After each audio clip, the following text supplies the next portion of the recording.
We are pleased that you are here. Today we will replace the charging connector on Samsung A8.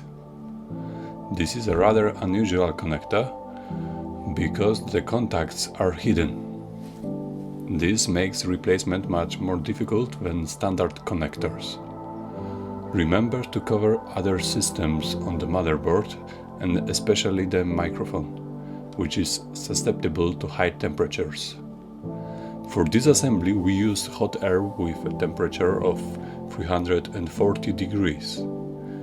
The cost of new connector is about $8.